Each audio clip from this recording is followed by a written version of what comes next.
especial de prensa en Iquique Televisión. Vamos a conversar sobre el estudio Tarapacá Hoy de la Universidad Arturo Prat, un estudio sobre la realidad psicosocial y el proceso constituyente en la provincia de Iquique.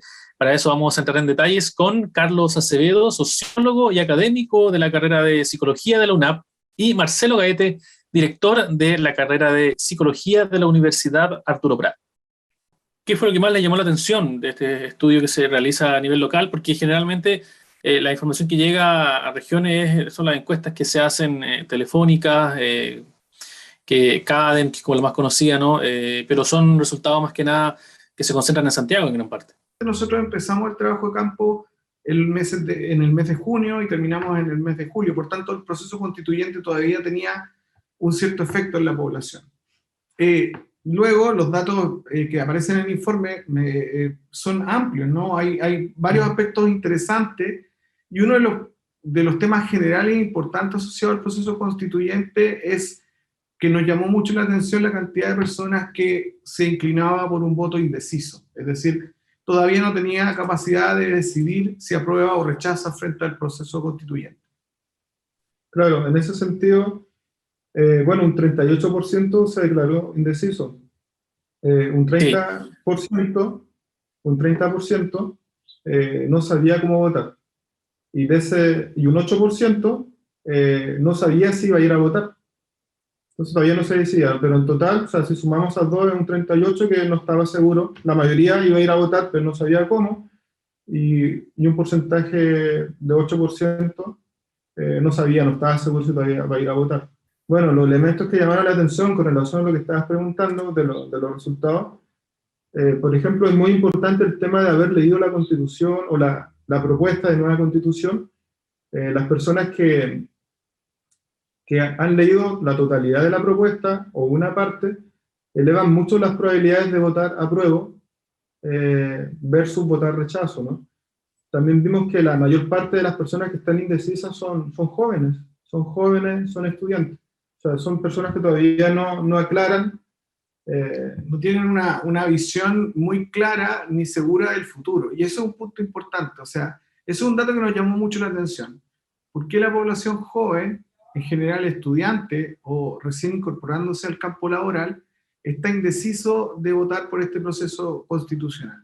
Y las variables se responden a partir de justamente el resto del instrumento, ¿no? En donde existe incertidumbre frente al futuro y no hay seguridad respecto al modelo económico, por ejemplo. Claro. Entonces se van mezclando datos y aparecen indicadores que llaman bastante la atención. Sí, se va generando un modelo explicativo. Por ejemplo, precisamente son las personas jóvenes, estudiantes, que tienen mayor incertidumbre sobre el modelo económico, sobre su inserción laboral, y en ese sentido no sabe cómo la nueva Constitución afectaría este tema, ¿no? Entonces están indecisas. También elemento importante, que se juega mucho lo emocional, por otra parte, ¿no? Por otro lado. O sea, está esta cuestión de haber leído la Constitución, pero también está el tema de las emociones. Detectamos que las personas que tienen en mayor medida emociones negativas frente al modelo político, por ejemplo, que tienen decepción, enojo, incertidumbre, preocupación, temor, tienen bastante más probabilidad de votar rechazo. Entonces, eso también nos muestra que las personas que tienen mayor esperanza, es lo contrario, ¿no? Las personas que tienen mayor esperanza como emociones positivas, tienen mayor probabilidad de votar apruebo. Y también las personas, por otro lado, las personas que se sienten más cómodas con el status quo, que creen que han tenido una movilidad social, que perciben que han tenido una movilidad social frente a sus padres, ¿no? Frente a su familia, y que creen que Chile se ha aumentado, ha progresado en equidad en los últimos 10 años, también tienen mayor probabilidad de votar rechazo, o sea, se sienten más cómodas, ¿no? Otro dato ya importante que también detectamos es la gente que está en ISAPRE. La gente que está en el sistema de ISAPRE, que se atiende por ISAPRE, tiene mayor probabilidad de votar apruebo. Entonces, esto igual nos habla de una situación de malestar, ¿no? En un sistema de salud, en una modalidad específica. Entonces estas personas también serían como personas de cierta forma más acomodadas, ¿no? Que son personas que le está pegando mal, no sé, de forma negativa el modelo de salud. El modelo de salud. También un punto importante dentro de los datos que nosotros obtuvimos es que dentro de los datos recopilados, tenemos un porcentaje importante de personas que manifiesta vivir de allegado. Y esa población, en específico, tiene una alta probabilidad de votar apruebo, y se entendería desde la explicación que da este concepto de la vivienda digna dentro de uno de los artículos de esta nueva propuesta constitucional, ¿no? Entonces es un poco interesante ir viendo cómo la gente deposita ciertas emociones y ciertos pensamientos asociados al proceso constituyente, y de alguna manera se va modelando, ¿cierto?, un tipo de votante en términos de probabilidad de que vote por una u otra opción. ¿Sí? Claro, lo otro que vimos viendo en el proceso fue que se fue reduciendo la distancia entre rechazo y apruebo. O sea, el rechazo lleva a la delantera. Cuando empezamos con la encuesta, llevaba a la delantera en unos 12 puntos exactos porcentuales. Y concluimos con una diferencia de 6 puntos. Entonces, bueno, cuando concluimos ya el promedio era 6 puntos de diferencia de ventaja el rechazo, pero una diferencia que se había ido reduciendo, ¿no? Lo interesante de eso, como dice Carlos, es que nosotros nos anticipamos 2 meses más o menos a ese escenario. Partimos con la misma tendencia de las encuestas centrales, CADEM, etcétera, y luego ya a finales de julio, cuando terminamos, digamos, todos los datos procesados, antes de que salieran estas encuestas y que daban cuenta de la reducción de la distancia entre apruebo y rechazo, nosotros ya lo visualizábamos. Entonces es interesante cómo de alguna manera nuestro instrumento ha ido tomando una consistencia mayor toda vez que va reflejando ciertos aspectos de las encuestas centrales, ¿no? Sí, quería tomar 2 puntos de esa pregunta específica de intención de voto del encuestado sobre el proceso constituyente, que tengo aquí el estudio. Bien decía Carlos, el 38,18% no sabe todavía por qué votar. Es un porcentaje mayor, mucho mayor a lo que reflejan las encuestas a nivel nacional, que hablan siempre entre un 10 y un 15%. Claro, ustedes ya algo señalaban de que son los mayores, más jóvenes, mayores de 18, pero es harta la diferencia. Quizás podríamos pensar que todavía hay mucha persona indecisa, más de lo que nos muestran los estudios a nivel nacional. Mira, lo hemos discutido con el equipo de investigación, y una de las conclusiones respecto a este punto es que, a diferencia de las encuestas que están enfocadas netamente en el proceso constituyente, las alternativas que nosotros ofrecíamos respecto al voto eran más amplias. Es decir, no existía una opción de apruebo o rechazo solamente, existían varias opciones más. Y ese margen permite no generar el efecto de obligación al encuestado de responder por una u otra opción. Y le da un margen de reflejar en términos concretos que todavía no sabe cómo hacerlo. ¿Sí? Claro, además hay que tener en cuenta la poca representatividad de las regiones que tienen la encuesta a nivel nacional.